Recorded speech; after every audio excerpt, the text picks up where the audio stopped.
આદિ અનાદિ કાળથી આપણા જે વડવાઓ છે અને ઋષિમુનિઓ છે તે આયુર્વેદનો ઉપયોગ કરતા. ધીમે ધીમે જેમ વિજ્ઞાન અને ટેકનોલોજીનો જમાનો આવ્યો તેમ અપડેટ માણસ થતો ગયો અને આયુર્વેદને ધીમે ધીમે ભૂલી અને જે દવાઓ છે, જે એલોપેથી છે તેના ઉપર ગયો છે. ખાસ કરીને અત્યારે જોતા હોઈએ કે આપણી જે લાઈફસ્ટાઈલ છે તેને લીધે ઘણી વખત આપને ઘણા રોગો થતા હોય છે, પરંતુ તેના ઘરગથ્થુ ઉપચાર હોય છે. ત્યારે અત્યારના જે યુવાનો છે તે જંક ફૂડ ખાતા હોય છે, તેને લીધે ઘણી સમસ્યાઓ થતી હોય છે. ત્યારે આજે આપણે ઘણી વખત હરસ છે તેવી ઘણી સમસ્યાઓ થતી હોય છે. ત્યારે આજ જે આવી સમસ્યાઓ છે તેના માટે આપણે આયુર્વેદ પ્રોક્ટોલોજિસ્ટ ડોક્ટર કૌશલ વ્યાસ છે તેમની સાથે જ વાત કરીશું અને જાણીશું કે આવી બધી જે બીમારીઓ છે અને સમસ્યાઓથી કેવી રીતના લોકોને બચાવી શકાય. ડોક્ટર કૌશલ, BS9 ન્યૂઝમાં સૌથી પહેલા આપનું સ્વાગત છે. ખાસ કરીને અત્યારની જે યુવા પેઢી છે એ બહારનું ખૂબ જ ખાતી હોય છે, જંક ફૂડ છે તે વધારે પડતું આહારમાં ઉપયોગ કરતી હોય છે. ત્યારે મળમાર્ગના ઘણા રોગો થતા હોય છે. સૌથી પહેલા તો હું તમને પૂછવા માંગીશ કે મળમાર્ગના રોગો કયા કયા છે? આમ જોવા જાય ને તો મળમાર્ગના ઘણા બધા રોગોનો સમાવેશ થાય છે, પણ મુખ્યત્વે જોવા જાય જે હોસ્પિટલમાં દર્દીઓ આવતા હોય છે ને એ છે હરસ, મસા, ફિશર અને ભગંદર. આ ત્રણ રોગના દર્દીઓ મેક્સિમમ હોસ્પિટલમાં વિઝિટ કરતા હોય છે. સર, આપને પૂછવા માંગીશ કે હરસ, મસા ને જે ફિશર ને તમે જે ભગંદરની વાત કરી એ કોને કહેવાય? હરસ, મસા કયો, એને પાઇલ્સ કયો કે હેમરોઇડ્સ કયો કે બવાસીર કયો, બધા શબ્દોનો અર્થ છે ને એ એક જ થાય છે. અને હરસ મસા કહીએ ને તો એ આપણા હાથ પગમાં જે રક્તવાહિની હોય છે, આ રક્તવાહિની જ્યારે નીચે મળમાર્ગમાં ફૂલાઈ જાય ને એને હરસમસા કહેવામાં આવતું હોય છે. ફિશર એટલે નીચે મળમાર્ગમાં પડતા ચીરા. શિયાળામાં જેવા હાથ પગમાં ચીરા પડે છે એવા ચીરા જ્યારે નીચે મળમાર્ગમાં પડે છે એને ફિશર અથવા તો વાઢિયા અથવા તો ચીરા તરીકે દર્દીઓ સંબોધતા હોય છે. અને ત્રીજી જે રોગ છે એ છે ભગંદર. ભગંદર એટલે મળમાર્ગની આજુબાજુ 3 થી 4 ઇંચની અંદર કોઈ પણ જગ્યાએ વારંવાર ગુમડું કે ફોલ્લી થવી અને એ ફૂટ્યા પછી એમાંથી એક જ જગ્યાએથી રસી વારંવાર નીકળવું એને કહેવાય ભગંદર. લોકોમાં એવી માન્યતા હોય છે કે પહેલા ફિશર થાય, પછી હરસ થાય અને પછી ભગંદર થતું હોય છે, પણ એવું હોતું નથી. દરેક રોગની જે રોગ થવાની જે પ્રક્રિયા છે એ અલગ અલગ હોય છે. ખાસ કરીને દર્દીઓને આવા રોગો થતા હોય તો તેના લક્ષણો શું હોય અને આ બધા જે તમે રોગ કીધામાં તફાવત શું હોય? મોટા ભાગે જે દર્દીઓ હોસ્પિટલમાં આવતા હોય છે, આપણે હરસ અને મસા વિશે સૌ પ્રથમ વાત કરીશું. તો હરસ અને મસામાં દર્દીઓની કમ્પ્લેન હોય ને એ હોય છે લોહી પડવું, બેઠકના ભાગમાં સોજો આવવો, દુખાવો થવો અને મળમાર્ગમાંથી કશું ચામડી જેવો ભાગ છે ને એ બહાર નીકળવો. અને ઘણા દર્દીઓ એવી પણ કમ્પ્લેન કરતા હોય છે કે એકવાર એ ભાગ બહાર આવે છે પછી ધક્કો મારીને અંદર બેસાડવો પડે છે. આવી જો કાંઈ પણ જાતના લક્ષણો તમને જોવા મળે તો આપણે એમ માની શકીએ કે તમને હરસ મસાની તમને તકલીફ છે. પણ છતાં આ કોઈ પણ જે રોગ છે એનું પાકું નિદાન તો એ જાણકાર ડોક્ટર જ કરી શકે. ખાસ કરીને સર આ રોગ થતા હોય તેના વિશે એનું કારણ શું હોય? બીજું પણ આપણે એક વાત કરીએ કે ફિશર જે છે, ફિશરમાં જે દર્દીઓ છે એ દર્દીઓ કમ્પ્લેન જે કરે છે એમાં ખાસ કરીને નીચેના ભાગમાં બળતરા થવી, સોય લાગતી હોય એવો અનુભવ થવો, લાઈ બળવી, નીચેના ભાગ સાંકડો થઈ જતો હોય, આવા લક્ષણો સાથે અથવા તો આવી કમ્પ્લેન સાથે દર્દીઓ હોસ્પિટલમાં આવતા હોય છે. તો આપણે તફાવત કરી શકીએ કે હરસ કોને કહેવાય, ફિશર કોને કહેવાય અને ત્રીજી વસ્તુ છે એ ભગંદર. ભગંદર એટલે મળમાર્ગમાં થતા મૂઢિયા ગુમડા અથવા તો ફોલ્લી. જો ભગંદર શરૂઆતી અવસ્થામાં હોય તો પેશન્ટને બેઠકના ભાગમાં સોજો થાય છે અને એની સાથે તાવની પણ પેશન્ટ કમ્પ્લેન કરતા હોય છે અને લવકારા મારતો દુખાવો આ ખાસ કરીને પેશન્ટ કમ્પ્લેન કરતા હોય છે. અને જો ભગંદર પૂર્ણ થઈ ગયું હોય તો એમાંથી રસી નીકળવું અને કન્ટિન્યુઅસ એકને એક જગ્યાએ વારંવાર ફોલી કે ગુમડું ફૂટવું અને પાછું રસી ભરાવું, પાછું ફૂટવું, આની કમ્પ્લેન કરતા હોય તો આપણે એ તફાવતમાં કહી શકીએ કે આને આપણે ભગંદર કહી શકીએ. ખાસ સર આ બધા રોગ થવાનું મુખ્ય કારણ શું છે? આ બધા રોગનું જો મુખ્ય કારણ જોઈએ ને તો એ છે સંતોષકારક મળ પ્રવૃત્તિ ન થવી. સંતોષકારક જે મળ પ્રવૃત્તિને આપણે વાત કરી તો એને કઈ રીતના કહેવાય કે સંતોષકારક મળ પ્રવૃત્તિ શું છે અને તેના માટે આપણે શું કરવું જોઈએ? સંતોષકારક મળ પ્રવૃત્તિ એટલે જ્યારે મળ તમારું સમયસર આંતરડાના ઉપરના ભાગમાંથી નીચેના ભાગમાં આવી જાય અને જ્યારે દર્દી સમયસર એ લેટ્રિન આવી જાય અને એકવાર લેટ્રિન ગયા પછી તમને તન અને મનથી તાજગીનો અનુભવ થાય અને શરીરમાં હલકાપણાનો અહેસાસ થાય, સ્ફૂર્તિનો અહેસાસ થાય, આને કહેવાય સંતોષકારક મળ પ્રવૃત્તિ. ખાસ તો સમયસર મળ છે તેના આવવા માટેના કયા કારણો જવાબદાર છે?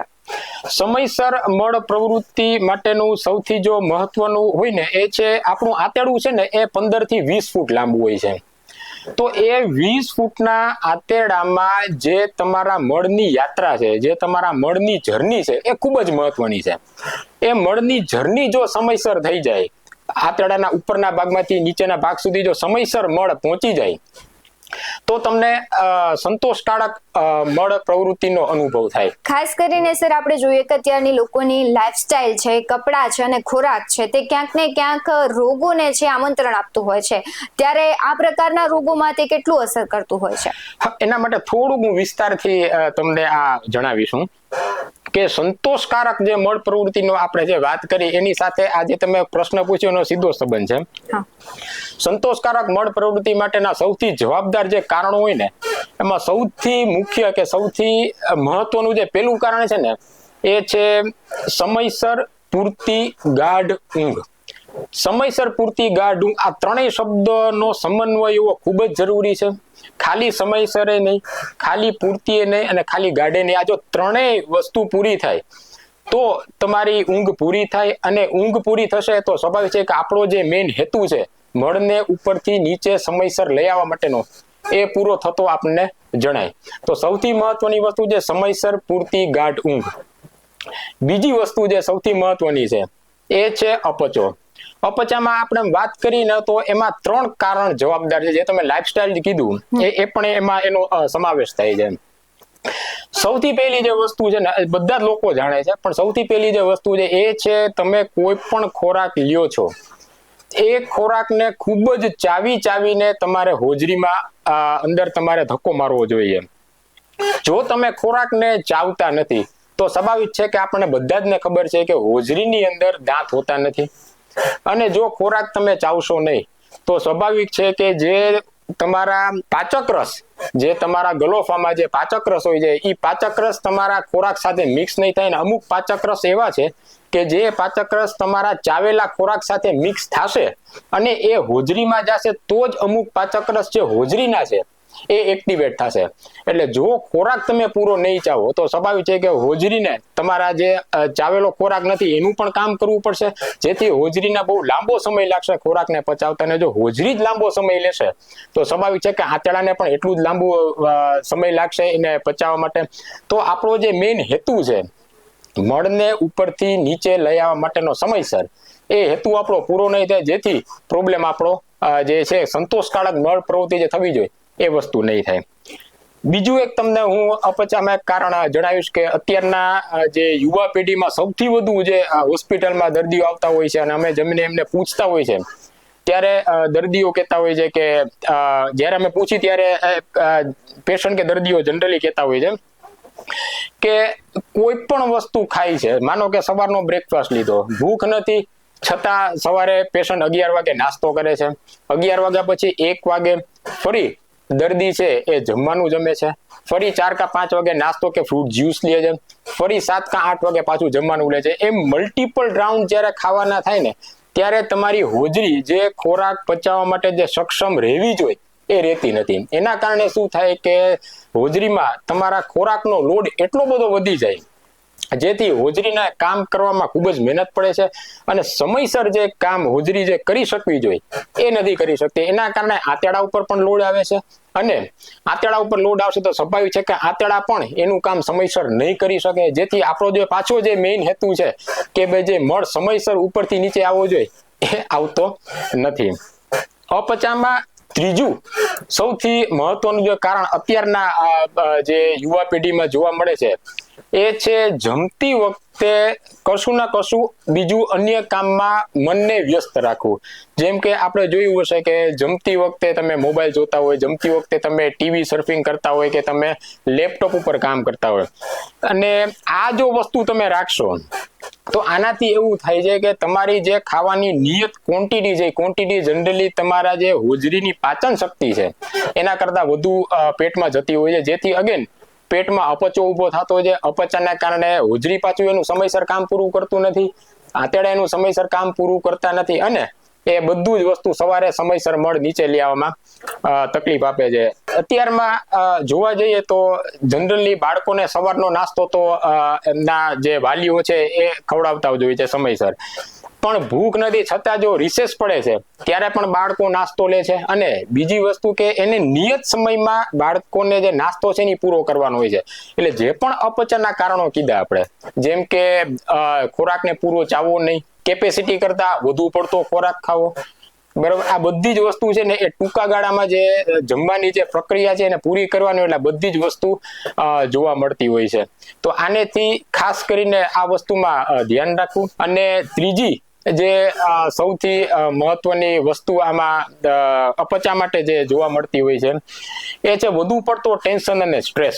જો વધુ પડતા ટેન્શન અને સ્ટ્રેસને કારણે પણ અપચો જોવા મળતો હોય છે. આ બધી જ વસ્તુને જો ઓવરકમ કરવું હોય તો એના માટેના અલગ અલગ રસ્તા છે એને આપણે અપનાવવા જરૂરી છે. એના પછી સૌથી જે મહત્વની બાબત જે આવે છે એ છે કસરત કરવી. રોજિંદા 1 થી 1.25 કલાકની કસરત કરવી ખૂબ જ જરૂરી છે. કસરત કરવાથી તમારો જે પેરિસ્ટાલ્ટિક મુવમેન્ટ એટલે કે જે તમારો મળ જે છે જે આંતરડાના ઉપરના ભાગમાંથી નીચેના ભાગમાં એ સમયસર પહોંચી જાય છે.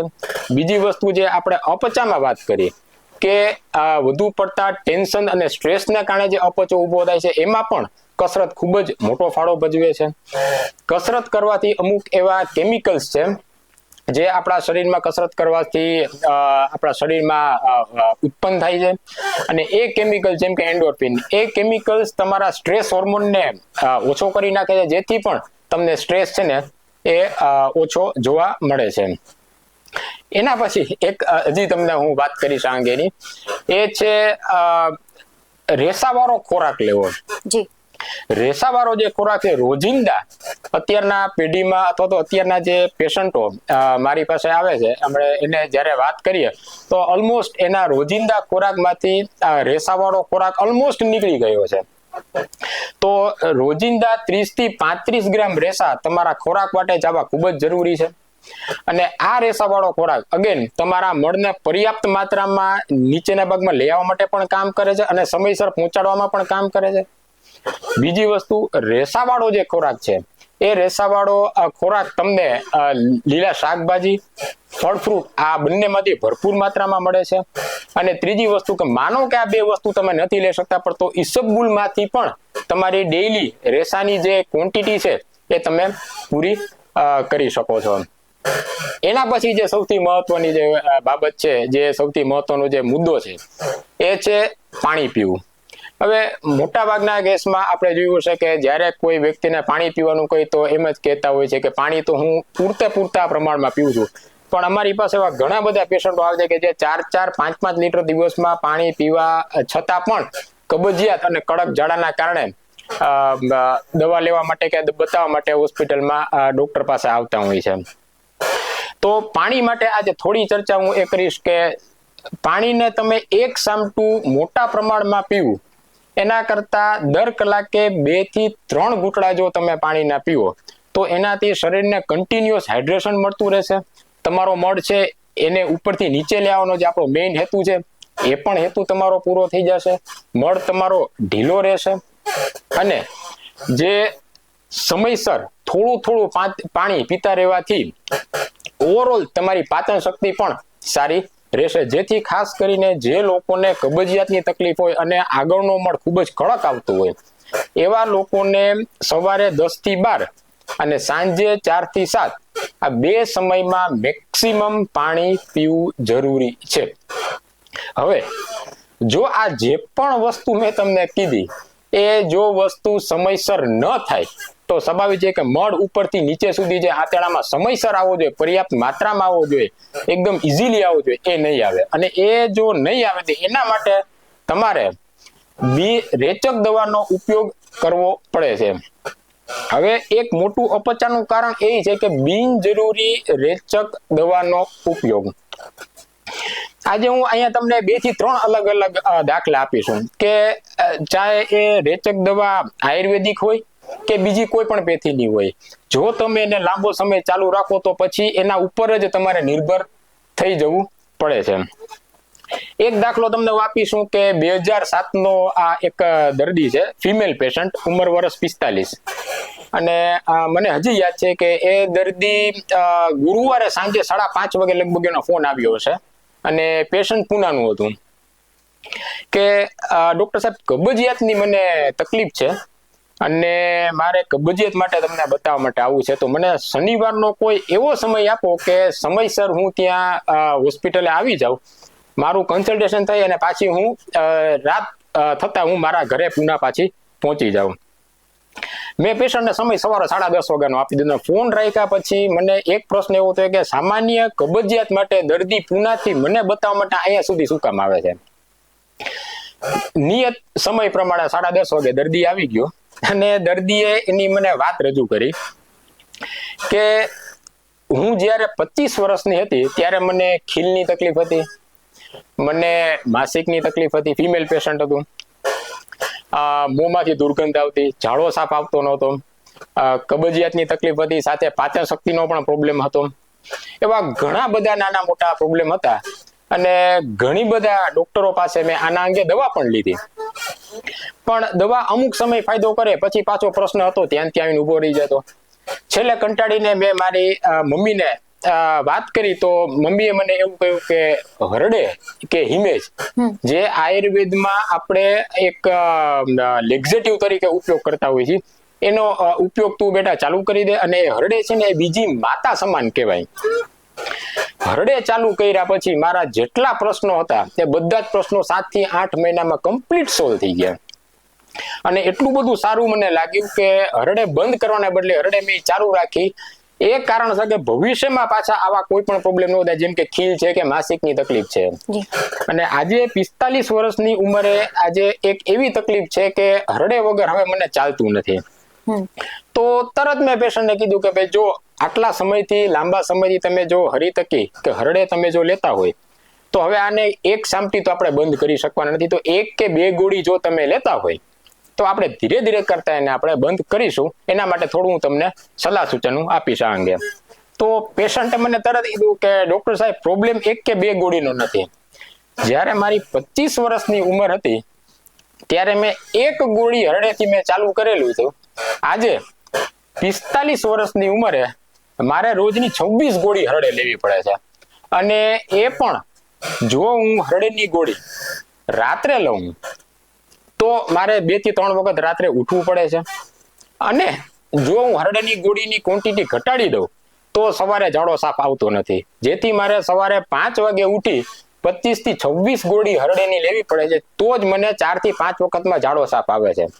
જેમ આપણે દર મહિને કરિયાણું લખાવતા હોય છે ને એમ મારે દર મહિને 20 થી 25 બોટલ હરડેની મારે લેવા જવી પડે છે. તો આ એક દાખલો આપણે એમ કહી શકીએ કે આયુર્વેદની દવા કેટલી હદે લોકોને આદત પાડતી હોય છે જો તમે સમજ્યા વગર આ દવાનો ઉપયોગ કરશો તો. બીજો એક દાખલો અહીંયા હું તમને દવા અંગેનો આપીશ. આ વાત કરું છું કોરોના પછીની. લગભગ 2020-21 એક પેશન્ટ મારી પાસે આવ્યું, સેમ વસ્તુ કબજિયાત માટે. અને એ ભાઈની ઉંમર હશે લગભગ 52 વર્ષની આસપાસ. કબજિયાતની તકલીફ હતી અને પેશન્ટ કન્સલ્ટિંગ રૂમમાં દાખલ થયું. અને મારા હજી કાંઈ પૂછતા પહેલા જ દર્દીએ 3 બોટલ મારા ટેબલ ઉપર રાખી આપી. એમાંથી 1 બોટલ હતી એરંડિયાની, જેને આપણે કેસ્ટરોલ કહીએ. 1 બોટલ હતી એલોપેથી દવાની જે છે સોડિયમ પાઇકોસલ્ફેટ, મિલ્ક ઓફ મેગ્નેશિયા, જે ઇઝીલી અવેલેબલ છે. અને 1 હતું આયુર્વેદિક ચૂર્ણ, જે ઇઝીલી અવેલેબલ છાપામાં પણ એની એડવર્ટાઇઝ આવતી હોય છે અને એની તમને મેડિકલ સ્ટોરમાં પણ મળી જાય છે. મારી વાત કરતા પહેલા કીધું કે સાહેબ આ 3 બોટલ જે છે, 3 દવા છે ને, એ મેં લગભગ 5 થી 6 વર્ષથી લઉં છું અને હવે એકેય દવા કામ કરતી નથી. એરંડિયું છે, લગભગ એરંડિયાની મેં 30 થી 35 બોટલ પૂરી કરી નાખી છે. અને મારી સામે જ પેશન્ટે એરંડિયાની 100 ml ની બોટલ ખોલી અને 100 ml એરંડિયું પેશન્ટ મારી સામે પી ગયો અને કહ્યું કે સાહેબ 24 કલાક આ બેસીસ, આની અસર મને નહીં થાય. બીજી જે મિલ્ક ઓફ મેગ્નેશિયા સોડિયમ પાઇકોસલ્ફેટ વાળી જે દવા હતી એની લગભગ મેં 20 બોટલ પૂરી કરી દીધી છે. અને જે આયુર્વેદિક ફાકી છે એને લગભગ મેં 10 થી 11 બોટલ મેં પૂરી કરી છે. આ બધી જ દવા છે ને એ મને શરૂઆતની અવસ્થામાં તો ખૂબ જ સારો ફાયદો અપાવ્યો, પણ પછી આ એક પણ દવા કામ કરતી નથી. તો હવે મને કાંઈ એવું બતાવો કે આના સિવાય મને ઝાડામાં કબજિયાતની જે તકલીફ છે એમાં મને ફાયદો થાય. તો આ એક એવો બીજો દાખલો છે કે પછી એ દવા આયુર્વેદિક હોય, એલોપેથિક હોય કે બીજી કોઈ પણ દવા હોય, જો તમે સમજ્યા વગર એને તમે લાંબો સમય ચાલુ રાખશો તો સ્વાભાવિક છે કે એની આ અસરની બદલે આડઅસર શરીર ઉપર ખૂબ જ જોવા મળે છે. એક ત્રીજો દાખલો હમણાંનો છે, 2 મહિના પહેલાનો. એક કલકત્તાથી એક પેશન્ટનો ફોન આવ્યો અને પેશન્ટની ઉંમર 82 વર્ષની, 3જા સ્ટેજમાં અરસ અને લોહી પડે છે પેશન્ટને. અને કોઈ એમના જે સગાવાલા છે એ અમદાવાદમાં રહે છે અને એમને મારો નંબર આપ્યો કે આ ડોક્ટર સાથે વાત કરી લ્યો, આ રોગના વિશેષજ્ઞ છે. જ્યારે પેશન્ટે મને કમ્પ્લેન કરી ત્યારે કમ્પ્લેનમાં એવું કીધું કે ગ્રેડ 3 પાઇલ્સ છે, એમાંથી બ્લીડિંગ થાય છે અને કબજિયાતની સખત તકલીફ રહે છે. હું સાહેબજી તમને કબજિયાતની દવા જે લીધી છે ને એનું હું તમને લિસ્ટ મોકલું છું, એ લિસ્ટ તમે જોઈ લ્યો અને એના સિવાયની કોઈ જો દવા તમારી પાસે હોય તો મને તમે મોકલજો, કારણ કે આ બધી જ દવા છેલ્લા હું લગભગ 11 વર્ષથી લઉં છું.